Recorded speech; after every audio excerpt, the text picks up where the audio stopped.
మూవీలో అసలు ఏం జరుగుతుందో అర్థమవుతుంది. ఇక పార్ట్ 2 విషయానికి వస్తే మూవీ చాలా బాగుంది ఫ్రెండ్స్. ఏమన్నా ట్విస్ట్ లా పార్ట్ 1 లోనే మామూలుగా ఉండదు. ఇందులో అయితే మైండ్ పోతది. వేరే లెవెల్లో ఎండింగ్ ఉంటుంది. అస్సలు మిస్ అవ్వకండి.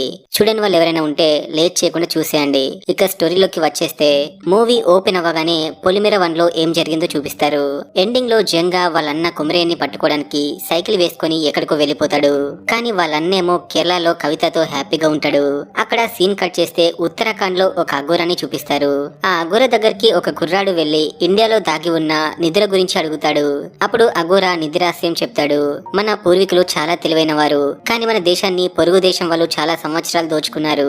అప్పుడు మన దేశంలో ఉన్న కొందరు తెలివైన వారు మన దేశం యొక్క విలువైన సంపదని అలాగే చాలా నిధిని గులలో దాచిపెట్టి కొన్ని బంధనాలతో వాటిని మూసివేశారు అని చెప్తాడు. అవునా, ఎలాంటి బంధనాలతో మూసివేశారు అని కుర్రాడు అడుగుతాడు. చాలా ఉన్నాయి, నాగబంధనం, జలబంధనం, గరుడ బంధనం, ఇంకా చాలా ఉన్నాయని చెప్తాడు. ఇదంతా విని అక్కడే ఉన్న జంగా, స్వామి ఈ నాగబంధనం విడిపించడం ఎలా అని అడుగుతాడు. కట్ చేస్తే మన కుమరయ్యని చూపిస్తారు. కుమరయ్య హోటల్లో పనిచేస్తూ ఉండగా అప్పుడే కవిత డల్ గా కనిపించడంతో ఏమైంది కవిత, అలా డల్ గా ఉన్నావేంటి అని అడుగుతాడు. మన ఇంటి ముందు పిల్లి చచ్చిపోయింది, ఏదైనా జరుగుతుందేమో అని చాలా భయంగా ఉంది అని చెప్తుంది. అరే పిల్లే కదా చచ్చిపోయింది, ఏం కాదులే కవిత, ప్రతి చిన్నదానికి భయపడితే ఎలా చెప్పు, నువ్వేం భయపడకు, హ్యాపీగా ఇంటికి వెళ్ళు, నేను పని చూసుకుని ఇంటికి వచ్చేస్తా అని చెప్తాడు. కట్ చేస్తే నెక్స్ట్ సీన్ లో కుమరయ్య వైఫ్ లక్ష్మిని చూపిస్తారు. తను మెల్లో ఉన్న బంగారాన్ని అలాగే నుదుటి మీద ఉన్న బొట్టు చెరిపేసి నార్మల్ గా రెడీ అవుతుంది. ఆ తర్వాత తన కొడుకుని తీసుకుని బల్జీ దగ్గరికి వెళ్తుంది. అప్పుడు బల్జీ మాల వేసుకుని చాలా టెన్షన్ లో కనిపిస్తాడు. అది చూసి లక్ష్మి, ఏం బల్జీ మాల వేసుకున్నావు కదా, అంత మంచిగా జరుగుతుందా అని అడుగుతుంది. ఏం మంచి చెల్లె, నేను మందు మానేస్తే తప్ప రాముల నా దగ్గరికి రానని చెప్పింది. అసలే నా వల్ల రాముల పరువు మొత్తం పోయింది, అందుకే మందు మానేయడానికి మాల వేసుకున్నా అని చెప్తాడు. సరేలే గాని ఎందుకంత టెన్షన్ లో ఉన్నావు అని లక్ష్మి అడుగుతుంది. ఏం చెప్పాలి చెల్లె, రాములా వాళ్ళ బంధువుల ఇంటికి పోయింది, ఇప్పుడు కాల్ చేసి అర్జెంట్ గా పైసలు పంపించు అని అడుగుతుంది. వాళ్ళ ఇంట్లో వాళ్ళకి హెల్త్ బాగోలేదట, అందుకే ఫోన్ల మీద ఫోన్లు చేస్తుంది. నా దగ్గరేమో పైసలేమో లేకపాయే, ఏం చేయాలో అర్థం కావట్లేదు, అసలు పైసలు లేకపోతే మనం ఏం చేయలేం చెల్లె అని తన బాధ చెప్పుకుంటాడు. అదంతా విన్న లక్ష్మి తన దగ్గర ఉన్న బంగారు కమ్మల్ని బల్జీకి ఇచ్చి ఈ బంగారాన్ని అమ్మేసి రాములకి పైసలు పంపు అని చెప్తుంది. కానీ బల్జీ అసలు తీసుకోడు. అయినా కూడా లక్ష్మి బల్జీ చేతిలో పెడుతుంది. అప్పుడే రాముల బల్జీకి కాల్ చేస్తుంది. వెంటనే లక్ష్మి కాల్ లిఫ్ట్ చేసి, రాముల మీ వాళ్ళకి ఏమో అయ్యిందట కదా, నువ్వేం టెన్షన్ పడకు, నేను బల్జీకి బంగారం ఇచ్చినా వాడు నీకు పైసలు పంపుతాడులే, నువ్వు మాత్రం తొందరగా ఇంటికి వచ్చే అని చెప్తుంది.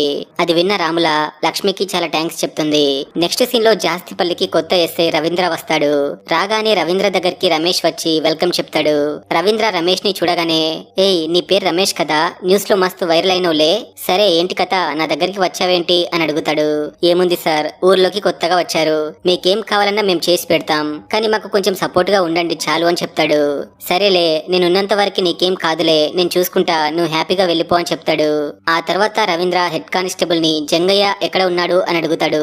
సార్ జంగ కేసు వెనక్కి తీసుకున్నప్పటి నుండి కనిపించట్లేదు, అలాగే జంగ ఎక్కడికి వెళ్ళాడో వాళ్ళ ఇంట్లో వాళ్ళకి కూడా తెలియదట అని చెప్తాడు. అవునా, ఇంకేముంది, ఎక్కడికైనా వెళ్లిపోయి మంచిగా సెటిల్ అయి ఉంటాడు, అలాగే వాళ్ళ ఇంట్లో వాళ్ళు కూడా జంగయ్య మిస్ అయినట్టు కంప్లైంట్ కూడా ఇవ్వలేదంటే వాళ్ళు కూడా ఎక్కడికైనా వెళ్లి మంచిగా బ్రతుకుతున్నారేమో అని చెప్తాడు. దాంతో హెడ్ కి చాలా కోపం వచ్చి ఇలా చెప్తాడు. సార్ జంగ కనిపించకుండా పోయిన 4 రోజుల తర్వాత వాళ్ళ వదిన లక్ష్మి వచ్చి కంప్లైంట్ ఇవ్వాలని అనుకుంది, కానీ నేనే స్టేషన్ లోకి రానివ్వలేదు, ఎందుకంటే ఇంతకు ముందు ఉన్న ఎస్ఐకి ఆ లక్ష్మి అలాగే వాళ్ళ ఫ్యామిలీ అంటే అస్సలు పడదు, అందుకే ఏదో ఒకటి చెప్పి నేనే పంపించేశా. అలాగే మీరు అనుకున్నట్టు జంగ చెడ్డవాడేం కాదు సార్, వాడు చాలా మంచివాడు, అందరు మంచి చేయాలనే పోలీస్ అవుతారు, కానీ కొన్ని కారణాల వల్ల చెడిపోతారు, కానీ జంగా అలా కాదు సార్, వాడు నిజాయితీగా డ్యూటీ చేసేవాడు అని చెప్తాడు. సరే సార్ ఏదో ఒకటి, మా జంగా మంచోడే చెడ్డోడో కానీ వాడు ఒక పోలీస్ ఆఫీసరే కదా సార్, వాడిని మనం వెతుకుదాం, వాడు కేసుని వెనక్కి తీసుకున్నాడంటే చాలా పెద్ద కారణమే ఉండి ఉంటుంది, లేదంటే వాళ్ళ అన్నని చంపిన వాళ్ళని వాడు ఎందుకు వదిలేస్తాడు, ఖచ్చితంగా ఏదో మిస్టరీ ఉంది అని చెప్తాడు. దాంతో రవీంద్ర చాలా ఆలోచించి జంగా కేసుని ఫైల్ చేసి ఎంక్వైరీ చేయాలని అనుకుంటాడు.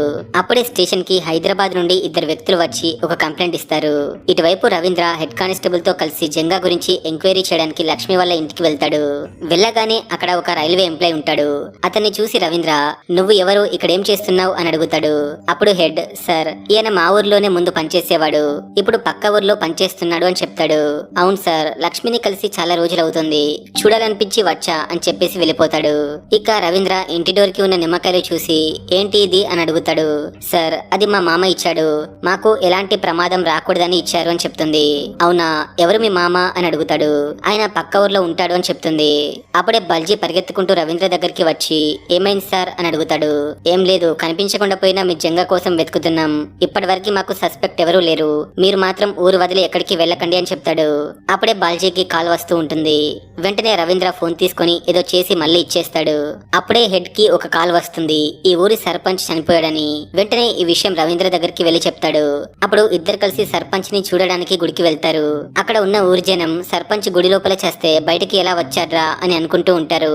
ఆ తర్వాత రవీంద్ర స్టేషన్ కి వెళ్లి ఆ హైదరాబాద్ వాళ్ళు ఇచ్చిన కంప్లైంట్ చూస్తాడు. చూసి చాలా షాక్ అవుతాడు. కట్ చేస్తే వారం రోజులు గడిచాక బల్జీ కేరళకి వెళ్తాడు.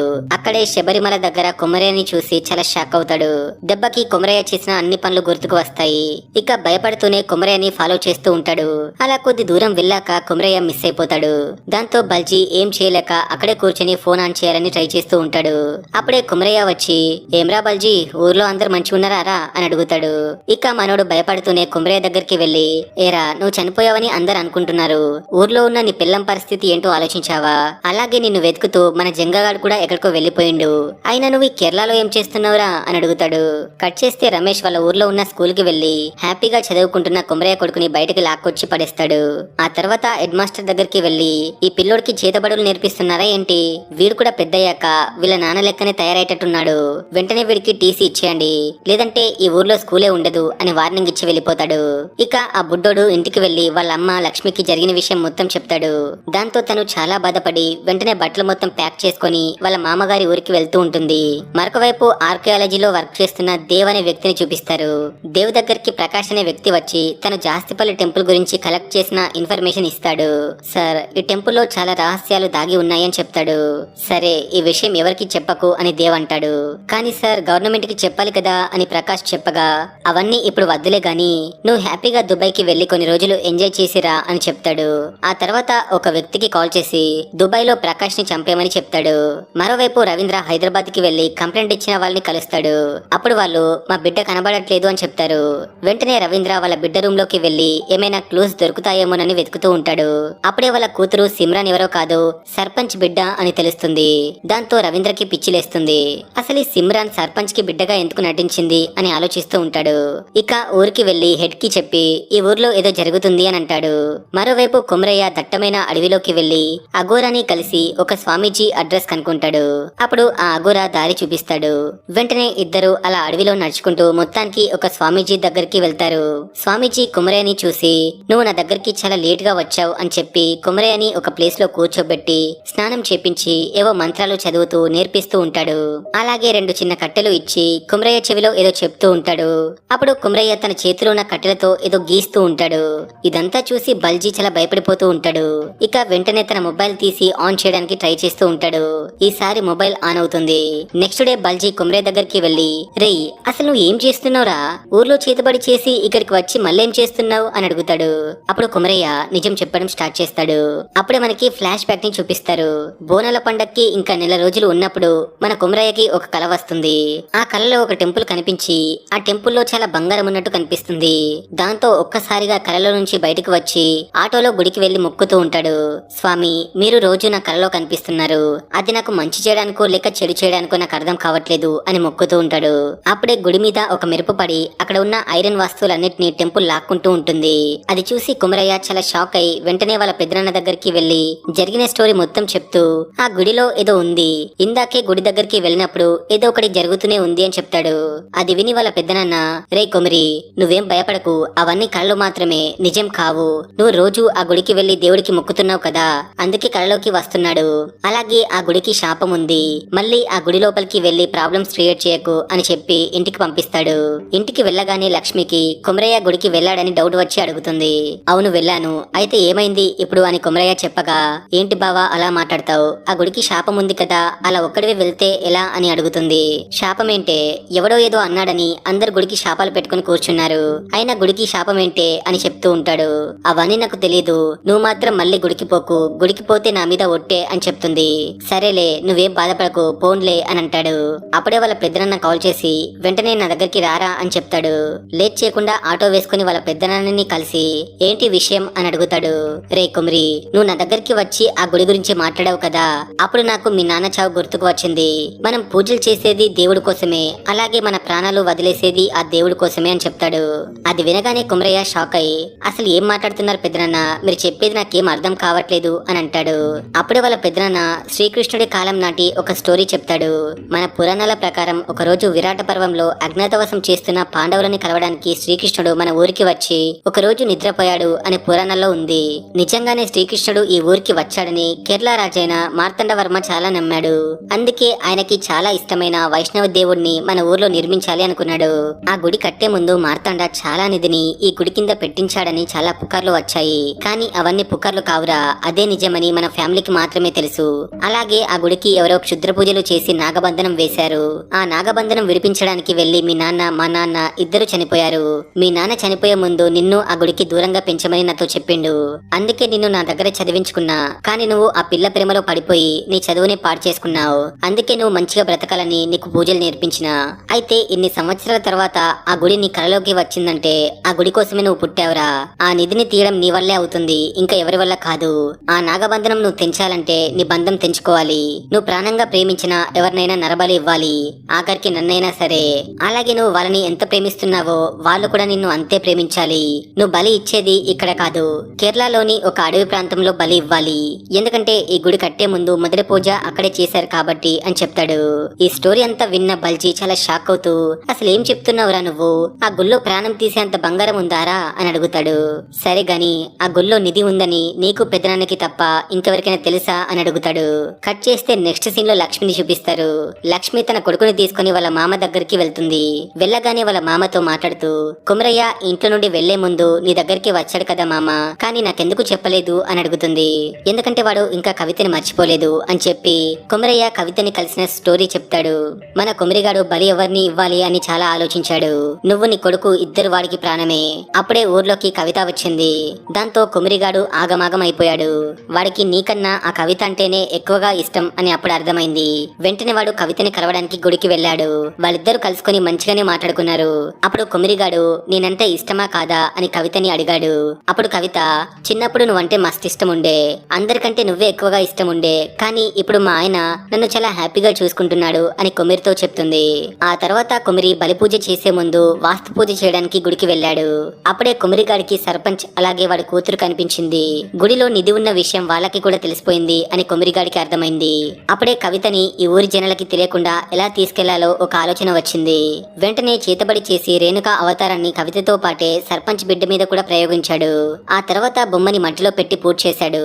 అలా ఒక రోజు సర్పంచ్ బిడ్డ కుమిరిగాడి ఆటో ఎక్కింది. అదే రోజు కవితకి కడుపులో నొప్పులు రావడంతో ఆ రమేష్ గాడు హాస్పిటల్ కి తీసుకెళ్లాడు. అప్పుడు డాక్టర్ దగ్గరికి మన కుమిరిగాడు వెళ్లి కొన్ని డబ్బులు ఇచ్చి కవితకి అబార్షన్ చేపించాడు. అందుకే డాక్టర్ కవితకి మిస్క్యారేజ్ అయింది అని రమేష్ తో చెప్పాడు. ఆ తర్వాత మన కుమిరిగాడు సర్పంచ్ బిడ్డను తీసుకెళ్లి కవిత ప్లేస్ లో పెట్టి కవితని ఎవరు చూడకుండా తీసుకెళ్లిపోయాడు. ఇలా చేయడానికి ఒక నర్స్ వాడికి హెల్ప్ చేసింది అని చెప్తాడు. ఇక ప్రెజెంట్ కి వస్తే జరిగిందంతా విని బల్జీ చాలా షాక్ అవుతూ రే కవిత కడుపులో ఉన్న బిడ్డని చంపినావా, అలాగే నువ్వు చంపింది కవితని కాదా సర్పంచ్ బిడ్డనా అని అడుగుతాడు. అవును, సర్పంచ్ బిడ్డని చంపేసి కవితని పెద్దనాన్న దగ్గరికి తీసుకెళ్లి తన మీద విరుగుడు పూజ చేసి బ్రతికించుకున్నా. ఆ నెక్స్ట్ డే సర్పంచ్ బిడ్డ హాస్పిటల్లో చనిపోయిన తర్వాత తన చేతి దగ్గరికి వెళ్లి చివరి పూజ చేసి ఎలాగోలా ఆ రమేష్ గారి నుండి నన్ను నేను కాపాడుకొని ఆ మల్లిగాన్ని చిత్తులోకి నెట్టేసి దాని ప్రాణాలని కాపాడుకున్నా. ఆ నెక్స్ట్ డే పెద్దనాన్న చెప్పినట్టుగా పక్క ఊర్లో ఉన్న రైల్వే స్టేషన్ కి వెళ్లాను. అప్పుడు పెద్దనాన్న కవితకి వశీకరణం చేసి నాతో పాటే పంపించాడు.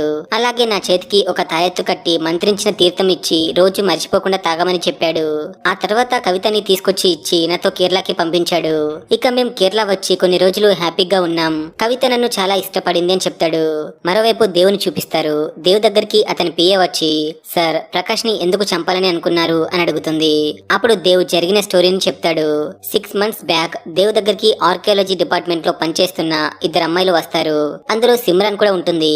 ఇక అక్కడ ఉన్న అమ్మాయి అనంత పద్మనాభ స్వామి గుడి గురించి చెప్తూ సార్ 17th centuryలో మార్తాండవర్మ ఈ గుడి కింద చాలా నిధిని దాచి ఉంచాడు. అయితే ఆ నిధి చాలా సంవత్సరాలుగా అదే టెంపుల్ లో ఉండడం వల్ల టెంపుల్ చుట్టుపక్కల చాలా చేంజెస్ వచ్చాయి.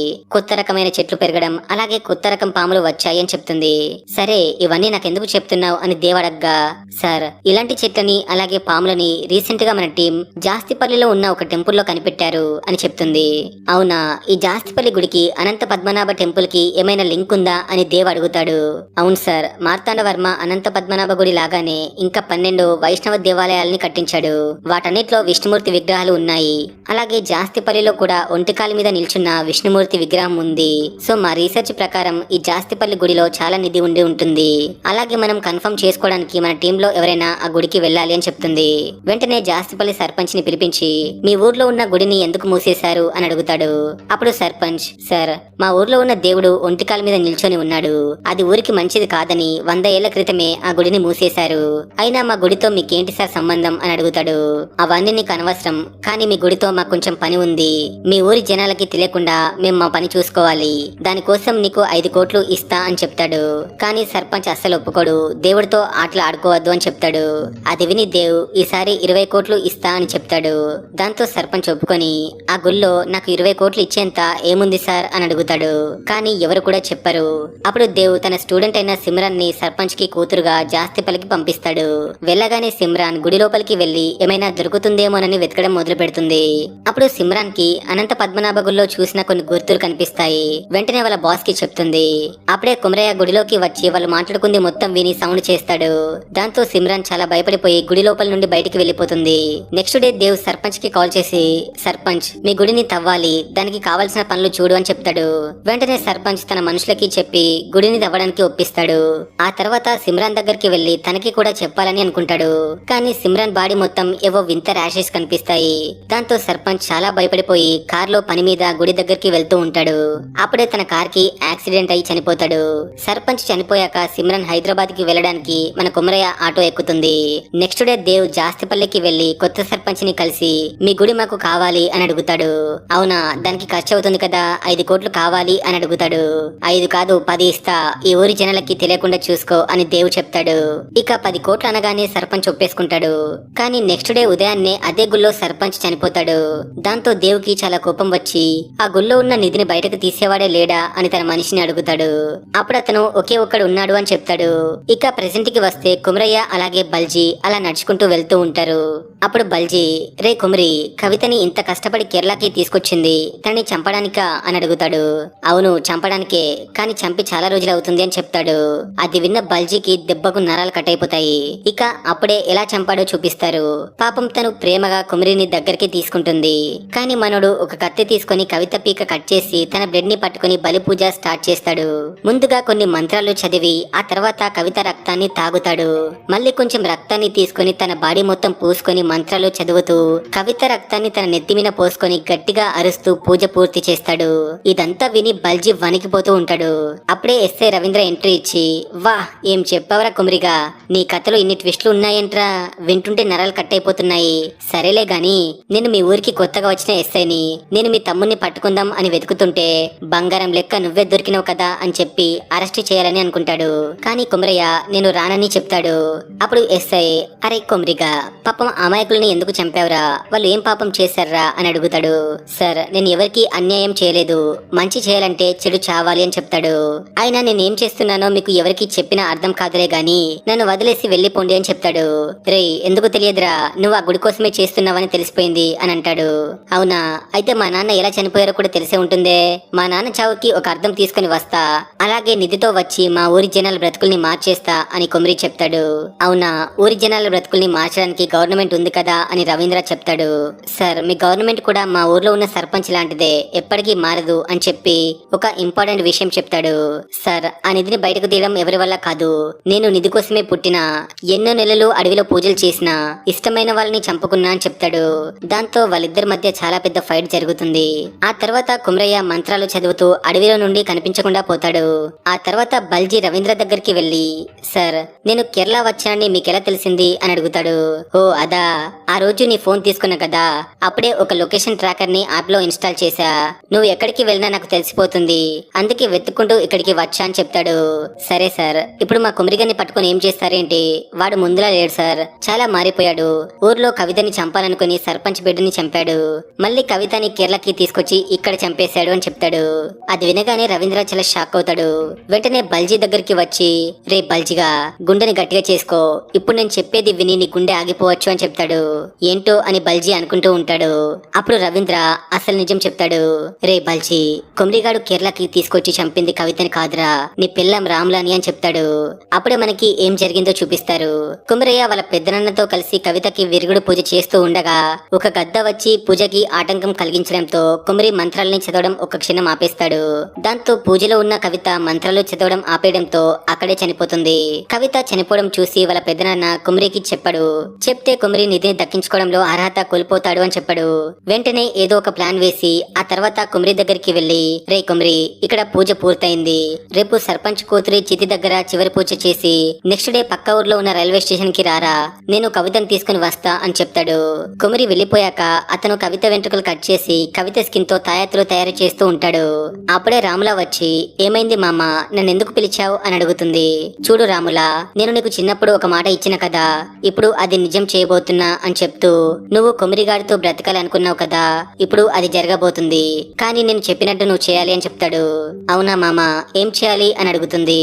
నువ్వు ఆ కొమిరిగాడు ఏం చెప్తే అది చెయ్యి, వాడు ఎక్కడికి తీసుకువెళ్తే అక్కడికి వెళ్ళు, ఆ తర్వాత వాడే నీకు దక్కుతాడు, నిన్ను వదిలి ఎక్కడికి పోడు, నేను నీకు ఒక తీర్థం ఇస్తాను, రోజు కొమిరిగాడికి తాగించు, అలాగే నీ మొహాన్ని వాడికి కొన్ని రోజుల వరకు చూపించకు, ఆ తర్వాత అంత సెట్ అయిపోతుంది అని చెప్తాడు. రేపు ఉదయాన్నే మీరిద్దరు వేరే ఊరికి పోవాలి, రెడీగా ఉండు అని చెప్తాడు. దాంతో తను మస్తు హ్యాపీగా ఫీల్ అవుతూ ఇంటికి వెళ్ళిపోతుంది. నెక్స్ట్ డే ఉదయాన్నే వాళ్ళ పెదనాన్న కుమరికి ఒక తీర్థం ఇచ్చి తాగమని చెప్తాడు. అది తాగిన తర్వాత కుమరికి రాముల కవితలా కనిపిస్తుంది. వెంటనే రాములని చూసి కవిత అనుకుని కేరళకి తీసుకుని వెళ్ళిపోతాడు. వెళ్ళాక రాములతో కొన్ని రోజులు జీవితాన్ని గడుపుతాడు. అలా ఒక రోజు కవిత అనుకుని రాముల గొంతు కోసి రక్తం పట్టుకుని తాగేస్తాడు. ఇదంతా విని బల్జీకి చాలా కోపం వచ్చి రవీంద్రాని తిడుతూ, అసలు నువ్వేం మాట్లాడుతున్నావు, ఆ కుమరిగాడికి రాములకి ఏంటి సార్ సంబంధం అని అడుగుతాడు. అప్పుడు రవీంద్ర రాముల గురించి చెప్తాడు. రాముల ఎవరో కాదు, కుమరి వాళ్ళ పెద్దనాన్నకి మేనకోడలవుతుంది. రాముల పుట్టినప్పుడే నెలలు నిండకుండా పుట్టింది. డాక్టర్స్ రాములని చెక్ చేసి ఈ అమ్మాయికి మానసిక ఎదుగుదల ఉండదు అని చెప్తారు. అందుకే రాములని తన దగ్గర పెంచకుండా ఒక హాస్పిటల్లో చేర్పించి ట్రీట్మెంట్ ఇప్పిస్తూ ఉంటాడు. అలా ఒక రోజు వాళ్ళ పెద్దనాన్నతో పాటే కుమరి హాస్పిటల్ కి వస్తాడు. అప్పుడు రాముల కుమరిని చూసి చాలా ఇష్టపడుతుంది. అలాగే కుమరి బావ అవ్వడంతో ఇంకా పిచ్చిగా లవ్ చేసేది. అలా ఒక రోజు రాముల చేయి కోసుకొని కుమరి పేరుని చేయి మీద రాసుకుంటుంది. ఈ విషయం తెలుసుకున్న వాళ్ళ మామ వెంటనే హాస్పిటల్ కి వెళ్లి, ఏమైంది, ఎందుకలా చేసావు అని అడుగుతాడు.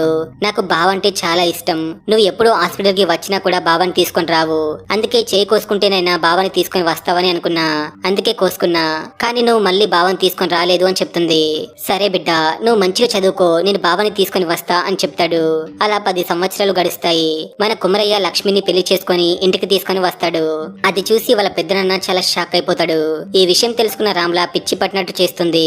వెంటనే వాళ్ళ మామ వచ్చి, రాముల, వాడు పెళ్లి చేసుకున్నంత మాత్రాన నీకు దూరం కాడు, నేను మీ ఇద్దరిని కలుపుతా, మీ ఇద్దరిని పక్క పక్కనే ఉండేలా చేస్తా అని చెప్తాడు. దాంతో తను నార్మల్ అవుతుంది. అలా కొన్ని రోజులు గడిచాక రాములని బల్జీకి ఇచ్చి పెళ్లి చేసి కుమరి ఇంటి పక్కనే ఉంచుతాడు.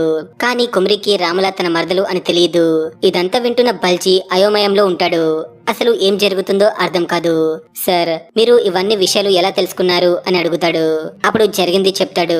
రవీంద్ర సిమ్రాన్ ఇంటికి వెళ్ళినప్పుడు తన రూమ్ లో సిమ్రాన్ తో పాటే తన ఫ్రెండ్ ఫోటో కూడా కనిపిస్తుంది. వెంటనే ఆ ఫోటోలో ఉన్న సిమ్రాన్ ఫ్రెండ్ దగ్గరికి వెళ్లి సిమ్రాన్ గురించి అడుగుతాడు. అప్పుడు ఆ అమ్మాయి గుడి గురించి చెప్తుంది. మీ ఊర్లో ఉన్న గుడి చాలా మిస్టరీగా ఉంది.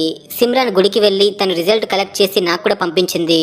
ఆ గుడి అన్ని గుడుల్లా లేదు, చాలా డిఫరెంట్ గా ఉంది అని చెప్తుంది. అవునా, సో మీరు చెప్తున్న దాని ప్రకారం చూస్తే మొత్తానికి ఆ గుళ్ళో ఏదో ఉందంటారు.